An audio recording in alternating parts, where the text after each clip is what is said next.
Some time ago now, I watched a video that was trying to make the argument of experience not really mattering much for your opinion on a game or the balance necessarily. Although, and again, it was a while ago, so I don't remember a ton, but I remember it seemed more to be making the argument that, your hours in a game don't really correlate to quality experience, which I would generally agree with. But it did get me thinking that this is a topic that's pretty related to competitive TF2 and the topics surrounding rule sets and whitelists and, who should have a say in how things are governed and run, essentially. Because you see sometimes controversies over, for example, ETF2L, the European League, particularly valuing their Prem player feedback, and Premiership is the highest div in ETF2L, as far as decisions about weapon bans and things like that. And I mean, if you want to leave a algorithmically boosting comment hating on Europe, then I'm not going to stop you. But that's not exactly what I intend to go into today. But I definitely do want to sort of talk about that, talk about to what degree your experience in the game matters, because unlike something as arbitrary as ours, competitive TF2 has a much better heuristic for the skill level of a player. Certainly not perfect, but definitely far better than just our count. And that is the division you play, as well as, your actual success in that division.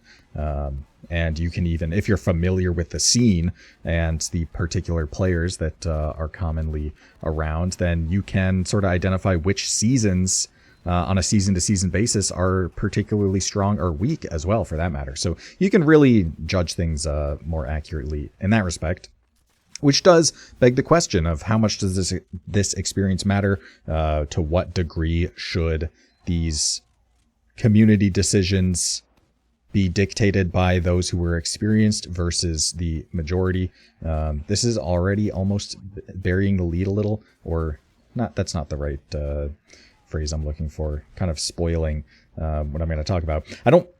I will spoil this, and you probably could have guessed it if you're familiar with my videos and related topics, which is I don't really have a strong answer, and I will sort of just talk about some of the pluses and minuses towards prioritizing those more experienced players' feedback, and let you decide for yourself if you are not using this as a sleep aid and are still awake at the end of it. So anyway, let us begin. Where should we begin, actually? Well, let's establish, first of all, what it means for something to be bad or good in a metagame context, because it is a very vague term and very easily misconstrued, for that matter. So the basic point I want to get across is the fact that in lower divisions, the actual balance of the game can be a bit different. And this applies even all the way down to casual play. It is actually kind of funny on occasion. You'll see people talk about Valve and how they balanced the game casually, which the idea of Valve really consciously balancing things, and B, the idea that casual TF2 is at all balanced, are both very funny concepts to consider. But nonetheless, when it comes to the sort of differing levels of balance across different skill levels, at least I'm going to propose it has to do with counterplay and efficacy of the strategy at different skill levels. What do I mean by this? The most classic example I can think of is off-classing, specifically full-time off-classing. So think your full-time pyro is probably the most common one. Full-time sniper you see, full-time engineer or heavy, what have you. In these cases, these strategies are far more effective in lower divisions, to the point where if you're playing against new players, then your full-time off-classing and off-classing in general can sort of prey on them in a way. And the reason for that is that while at higher divisions, the counterplay outpaces the efficacy. So as you're getting better at off-classing, as you're getting better at running this full-time pyro, your team is more coordinated. Everyone on the team is more skilled and smarter and get to play around this full-time off-class and its unique traits in stronger and more efficient ways. While, yes, you're still getting better at it while your skill is increasing, at the same time, your opponents are getting better, and their means of shutting down the weaknesses of your off-class is also improving. And you see a drastic fall off in how strong full-time off-classing is at a higher level, because the counterplay severely outpaces the actual strength of the strategy itself as you get further and further skill-wise. And this is generally the framework in which I'm referring to the differences in balance between different skill levels, is that how strong the counterplay of a given strategy is and how strong the strategy itself is, those can change. The ratio between those two can change as the skill gap or skill level increases or decreases, right? I hope that's not too complicated, but I figured it was important to set that up because, of course, the different strategies are going to be comparatively stronger or weaker in different skill levels. And there are so many examples I can think of, but the off-classing is a big one. Honestly, you can just get away with a lot of things in lower skill levels. If you are... didn't hit that, unfortunate.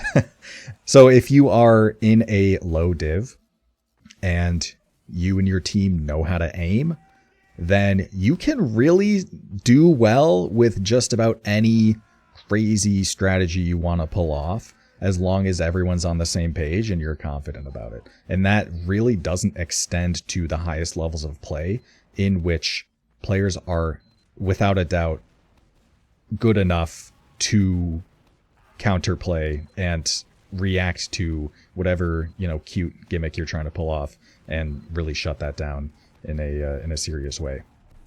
So there's that.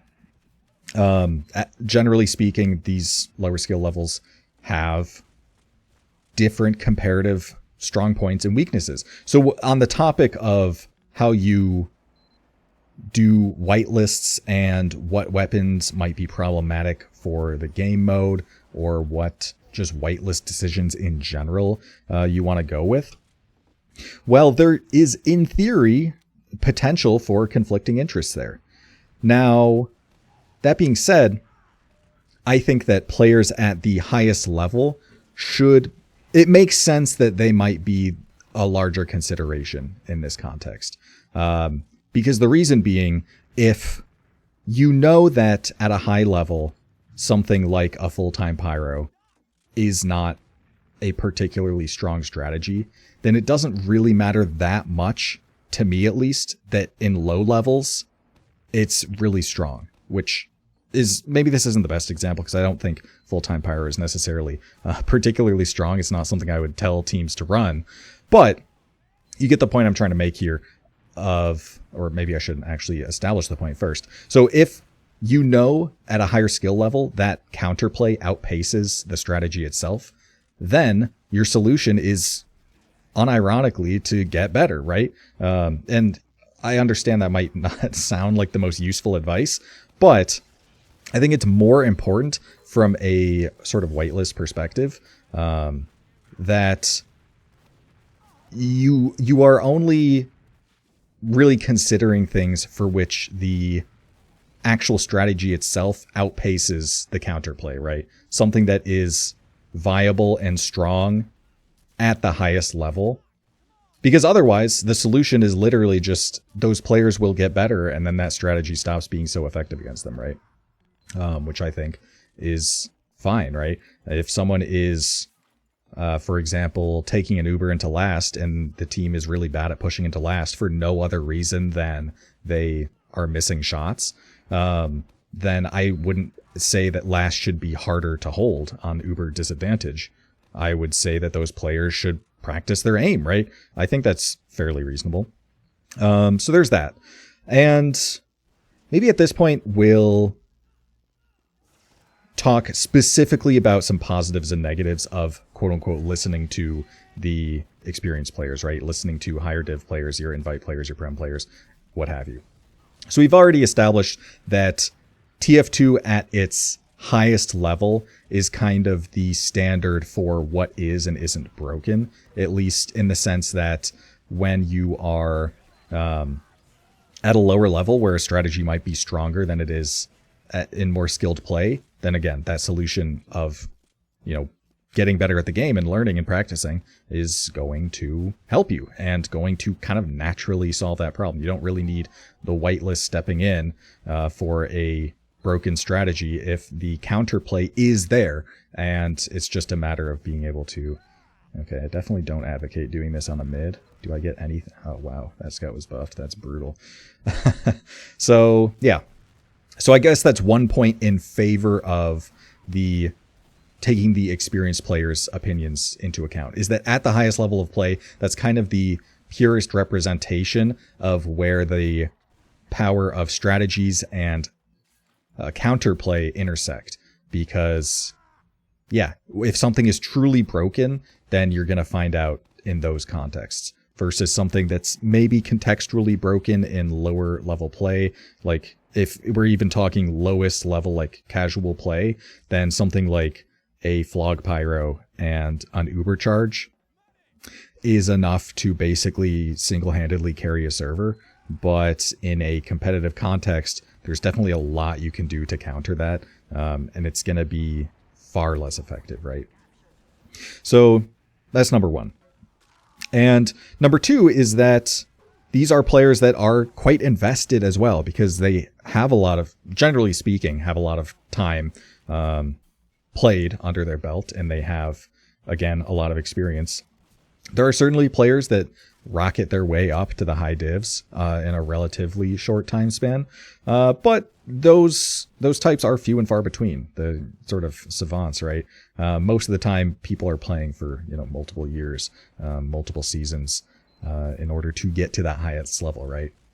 So these are players who are invested, and that's something that is worth considering, right? I'll make my obligatory Smogon comparison here that I tend to do all the time. In a good example is how they choose to ban Pokemon or not, or ban moves, or do whatever bans they do, or even unbans as well, is through a suspect test system where you run a suspect test on the ladder, and players need to get requirements, or recs. I don't know if recs is short for requirements. I would assume it is. But essentially, you need to prove a certain level of performance in order to have a vote in whatever's being voted on, right?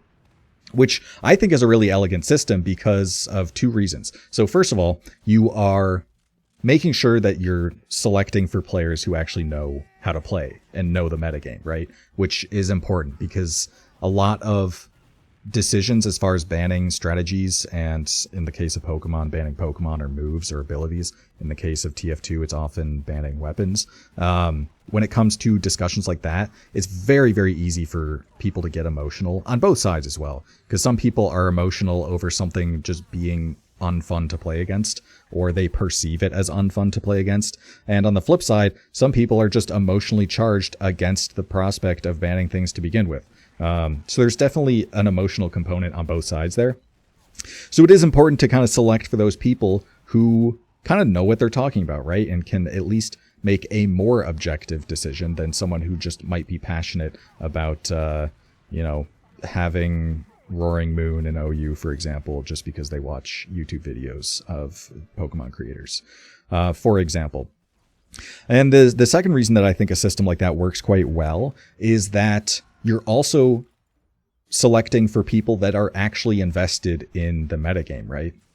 Because it's not so simple as people that are just good enough to get those recs, but it's also people that actually put the time to ladder and get those recs, right? So there's that kind of two factors there, making sure that the people who are voting in your suspect test are people who are knowledgeable enough at the metagame in order to prove that they can actually win and know what they're talking about, and people that are actually invested enough to put the time into getting those recs, and people that might actually care about where the metagame goes, right? And I think a system like that is pretty difficult to translate into TF2 for a few reasons. The big one being there just isn't a ladder to play. And yeah, I suppose in theory you could be running like a tournament to decide something like that, but there's such a huge logistical problem there to actually running a tournament. And you, on top of that, you're basically just giving like the better players the pass, as opposed to really anyone. Because honestly, you could be like not that great at Pokemon necessarily, but still get Rex just because you're still playing on the ladder. You're not, I guess the point I'm making is that in a tournament setting for TF2, you would be only competing against other people invested in this vote, versus if you're just laddering, then you're playing against absolutely everyone, including, the 14-year-old who just wants to play Pokemon after school or something like that, for example. So it's a pretty difficult system to translate. And yeah, I suppose that's all that is to say about that. There was another thing regarding... Yeah, I should mention as well that testing and map cups and whitelist cups and things like that certainly do happen where weapons are tested. And honestly, it's a rough environment for that kind of thing, because it's often takes the form of sort of a floodgate scenario where a bunch of different weapons are tested at once, and it leads to a lot of people not necessarily taking the game so seriously, to be honest. And also there's just so much going on, it's really hard to discern which elements are actually fine and which aren't, because everything's so different. And I can think of what actually inspired, so long ago now, the whitelist video, the first whitelist video that I made, was a friend of mine was playing in a cup like that, and we had a conversation over all the different whitelisted items and, what we thought of them and things like that. And in that cup he played, a lot of the teams straight up just didn't even try any of the stuff either, which was a little weird. But also, like, a lot of the games were really hard to kind of decide what was even happening, because again, just everything was let loose, which is a really chaotic environment and hard to really test which elements are good or bad or what have you, right? For example, it's hard to say whether the soda popper is what it's like to play against in a sixes context if you're also playing against base jumper soldiers with the cow mangler just ripping charge shots from the skybox, right? Which was happening. So a little difficult to tell in that context. Right. This has been very roundabout, hasn't it? I'm sure that the sleep aid audience is really loving this. But next, let's talk about some of the downsides to listening to the higher div players, some of the downsides to focusing on their feedback. Because while, yes, they tend to be the more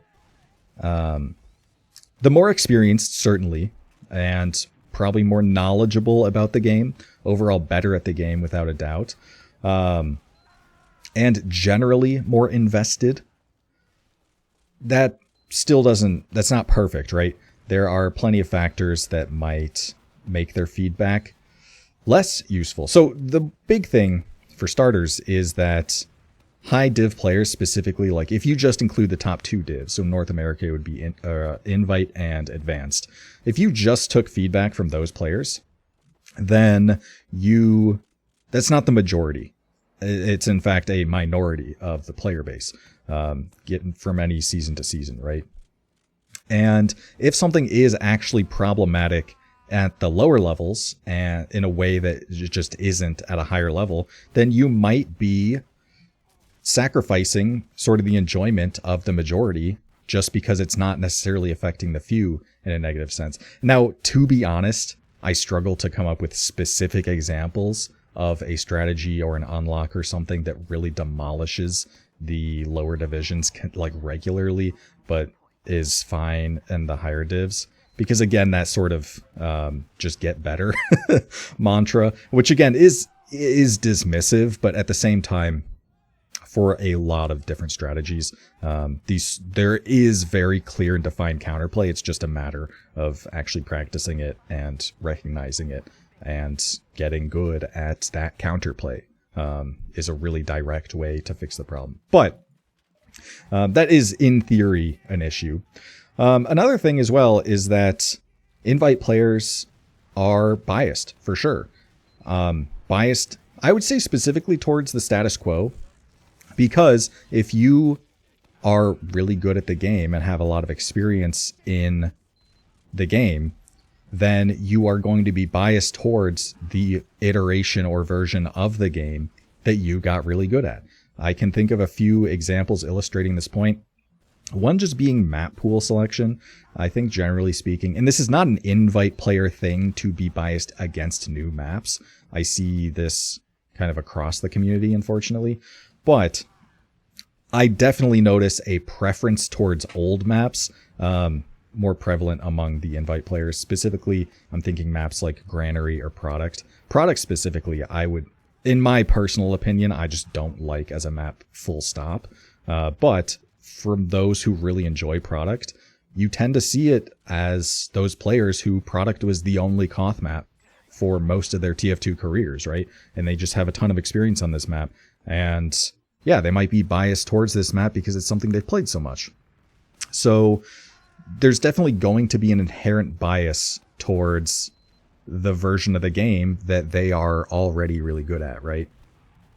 And on top of this as well, from what I've seen, it's actually, as far as like the innovators go, and I'll call gimmicks, I suppose, it tends to come from the lower divisions. So some examples I can think of are the lock and load was only really used in match and serious settings in lower divisions first, before it really broke into invite and became used widespread, at least in North America. I know EU had it banned forever ago. Still remains unbanned in NA, but I digress. And are there some other examples here? If Quickie Bomb catches on, that will very much be something that was used full time in lower divisions before it was used in invite. Hopefully it doesn't catch on. I don't necessarily expect it to, but yeah, that would be another example. And generally speaking, as far as these gimmicks are concerned, you tend to see it get experimented with more in these matches in lower divs, and then it kind of trickles up to invite when it's really tested.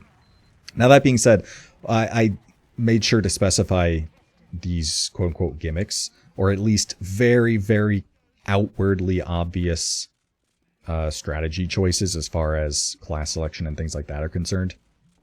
The more nuanced strategy as far as, micro positioning, different hold setups on last, all sorts of different things like that you kind of need to know a little bit about sixes to appreciate the differences of.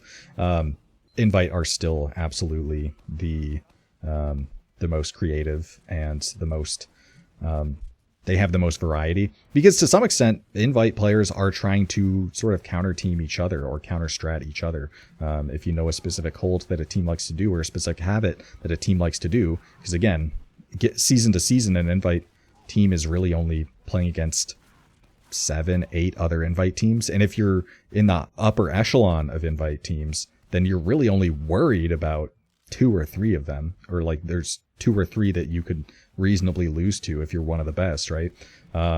So if you can know what they're doing specifically and counter that, then yeah. So there's certainly a diversity and creativity to the strategies in a very micro and nuanced scale. But these overarching strategies tend to be experimented more in the lower divisions, from my experience and from what I've seen. And that's something to consider as well, as far as the whitelist argument, or, to what degree you want these experienced players to have a stronger say. They're definitely going to be biased towards the status quo. They're definitely not going to be as open-minded to experimentation as far as these gimmicks are concerned. So that's certainly something to consider. What else? What else? There was a final point I had that I know I had as far as newer players are concerned. I think it's lost to me right now. So I'll just continue babbling and maybe it will return to me. So yeah, as it stands now, at least in RGL in North America, it is pretty simply just a vote, basically, after every season. And to participate in the vote, you have to actually play in the season, which, of course, is going to select for the people who are actively participating. However, this actually, to say it's a topic of controversy is probably not the correct word, but definitely something that I had some strong input about, because this applied not only to things like whitelist changes or map pool changes and things of that nature, which I definitely agree that the players who are actually playing should have a say in those above all else, because they're actively playing. They should probably choose if they want to unban weapons or if they want to swap one map out for another. Now, granted, a lot of the time these surveys are a little manufactured in the sense that, you know, well, actually, now that I think about it, it's more so, it's not a replace this map with this, it's more of a, would you like to see this map? Which map would you like to see go the most? And they go from there. But when it comes to other more broad, I suppose, meta topics about like the length of seasons, when things like that run, and the actual administrative decisions of the league are concerned, that is also something that you have to participate in a season for, which I don't agree with, because I would think you would want input from players who maybe can't play, who don't have the time to play, about what changes could then include them, right? But that's an aside, not really relevant to the topic at hand. Right, did it come back to me? Unfortunately, I think it might be lost to the ether. Yeah, I guess let me know what your thoughts are. Obviously, as far as the true balance of the game is concerned, a lot of the time the highest level of the game is going to show which strategies really do outpace their counterplay. Again, using that kind of terminology of the race, right, between how strong a strategy is and how strong the counterplay is. Because as players get better, those don't necessarily change at the same rate. And sometimes a strategy will outpace the counterplay, prove to be too difficult to deal with, something like that, and get taken out, right? But at the same time, those higher level players might be biased towards certain things that they are just really used to. And on top of that, it's also just a minority, and it might be worth considering the opinions of the majority more often. So, yeah. I think that's probably all I have to talk about. I won't repeat myself any further. So, hopefully if you enjoyed, then yeah, you did, I guess. But that's everything, and I'll see you all later.